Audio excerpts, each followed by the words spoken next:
Greetings everyone, my name is Dominic and today you're tuning in to the Comic Book Report, where we review comic books and graphic novels so you can get an idea of what to read. And today I'll be providing a quick overview for Dwellings by J. Stevens, published by Oni Press. And this standard size hardcover edition comes in at 272 pages, and wow does it pack a punch. Being an overview, I will try to go light as possible on spoilers for this collection. I'll give you an idea of the build of the book and give you a sense of what this book is really about. I'll give you some looks at the art and a little bit of some of the stories included, and hopefully you enjoy. A huge thank you again to Oni Press for sending over this review copy, and with that, let's go ahead and jump right into today's overview. Okay, first a look at the front cover for this standard hardcover edition of Dwellings. Right from the top, I will say, if it's not evident, that this does not include a dust jacket. It is just a hardback book itself, but luckily we have this beautiful art printed on the front and back. When I say beautiful, I mean a bit ghoulish and nightmarish, so maybe beautiful is the wrong word here, but it is still pretty fantastic art. In case you can't tell as well, I think there's a visual similarity in the kind of character modeling and overall presentation that this reminds me so much of kind of Harvey comics. Think something like Casper the Friendly Ghost or Richie Rich. It's such an iconic and kind of old school art style. Like, I'm thinking 40s and 50s old, almost comic strip like comics. But we have that juxtaposed with a kind of cosmic horror background. Again, that juxtaposition is just astounding, and you'll see more of what I'm talking about as we go further in the collection. Now that we've finished looking at the spine, the back of the collection as well showcases more of that art, a bit of a blurb about the collection. At this time, I would like to note as well that this collection is intended for more mature audiences in mind, so please, reader discretion advised. It does include instances of murder, violence, I think a brief instance of nudity if I'm not mistaken, and overall, yeah, it's just a pretty vulgar and graphic comic, and that is really something that you maybe wouldn't expect, seeing the kind of, again, cartoony, rounded nature of a lot of the character models. But that's where a lot of the punch of this collection resides in my mind. Now, a quick look at the binding of this book. It is a sewn binding and it is well bound. I will say my copy is a little bit stiff. I don't know if with further readings if it will lay down a little bit flatter. There's not really a ton of gutter loss, however, though, since a lot of the art is bordered kind of the old school kind of panel square style. But it is a little bit of a tight binding, but it is still well bound. And now, before we jump into the collection, I did want to do some size comparisons. So to do that, I did bring a standard size trade paperback of Ultimate Black Panther and my oversized hardcover omnibus edition for Moon Knight by Jed MacKay. I did review both of those titles on the channel recently as well, if you're interested. But this is to give you kind of an idea of how tall and how big this book is. I did say it's standard size because I do think it is very similar to the size we see here of the standard trade paperback collection, which is the height of a floppy single edition comic. It is maybe a little bit taller, but I can't tell if that's just the borders of the hardcover itself. The pages and everything seem pretty standard. And after that look, I have one more comparison shot, again, just to give you the scale of this book. Overall, I do think it is a fair size for the storytelling. I think an oversized collection might have showcased this art a bit better, but still a pretty solid little release. Okay, and with that, we can go ahead and dive into today's collection. After some end pages, title page, publication information, breakdown, things like that, we do have a nice little table of contents that kind of outlines the stories we have in this collection. Then we have a brief introduction, which I also liked, and then we're off to the races. So what is Dwellings? What can you expect here? I know earlier I said cosmic horror, but I think that definition actually might be a bit flawed. We do go into kind of spiritual realms. There is kind of cult aspects to it, a lot of violence, and a kind of feeling of otherworldliness to it, perhaps not cosmic horror. But I think what really this whole book centers on is the town of Elwich, which is this small town located, I think, presumably in America somewhere, but it's this kind of out of nowhere small town where things are just kind of odd and things always go from bad to worse here, and all of our stories take place in this fictional city. And the whole city feels very like kind of grungy and haunted, and you're not really surprised when bad things happen here, but it is kind of small town America. We do have children running around, we have people in their homes, we have a lot of familiar like views and trappings, but we get them twisted in just dark ways. So this collection really is comprised of all of these short stories or vignettes or really issues that really make up Dwellings, all again written and illustrated by J. Stevens. Something else that should be noted about about this collection. Clearly, again, we have those visual homages to an older school style of comic stripping. Again, I see a lot of Harvey Comics influence here, but each of these issues also have these cool kind of ad pages printed in. They're like fake ads, but again, a throwback to an older era of comic books and comic book styles. And I think, again, having that juxtaposition of these old kind of rounded, animated, cheery looking characters juxtaposed with the darkness and dark themes and sometimes foul language and things that we have, it's just really something unsettling.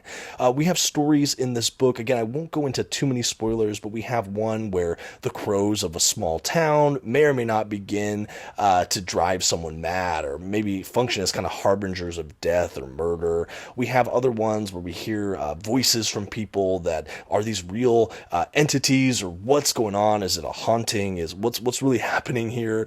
We have one with a kind of finger puppet, or not finger puppet, like a hand puppet that seems to have a life of its own, and we have sort of childhood trauma explored in different ways throughout this collection. We really go for a lot of intense kind of psychological horror themes throughout this as well. I think the overall impression I get from this book is that there's some deeply unsettling feelings to it. It creates a really moody and atmospheric set of stories, and I think that Stevens really does capture something unique here in this collection. I think for longer term comic fans or fans of horror comics, there is something here that really sets itself apart from a lot of other books I've read, and I do see why it could probably get a lot of accolades. There's a really novel approach to how the storytelling is done, and I think for me, one of my favorite things is the fact that they're all based in this city of Elwich. You know, the stories, I wouldn't go so far as to say they're interconnected, but we at least have some connective tissue between each of the stories, which I liked. In addition to these little ad pages that you'll see throughout the collection, we also have these even smaller little like micro vignette black and white pages that have kind of an ongoing comic strip between each of the issues. So little features like that, there's just such a great attention to detail here. I think that really Jay Stevens had something to say. I think that this really, it comes across as a passion project. I honestly don't know that personally, but that is really how it plays out, at least in my read through of it. I do think that there's a very low barrier to entry for this comic as well. You don't need to know anything about it. It really does stand alone. Certainly if you have the broader context of, like I said, those Harvey comics, or just that art style or aesthetic, I think this packs a bit more of a punch. But even if you didn't know any of that, even if you're just going in totally blank slate, I think you would still pick up on that juxtaposition between just these rounded, cheery looking, cartoony characters and just the utter violence and tragic circumstances that a lot of them find themselves in throughout the work. Another thing that should be noted about this collection is I think that Stevens really does capture pacing quite well. A lot of these read almost like thrillers, and I really like that. There's this kind of page-turn quality to it. The way he plays with suspense and tone and feeling and this kind of manic, psychotic energy, and honestly, in some of the stories here, it is really edge of your seat. You never feel totally comfortable reading these stories, and I think that that really fits the subject matter quite well, and it certainly fits with that kind of confusion you get from all of these kind of disparate elements that seem to somehow function together.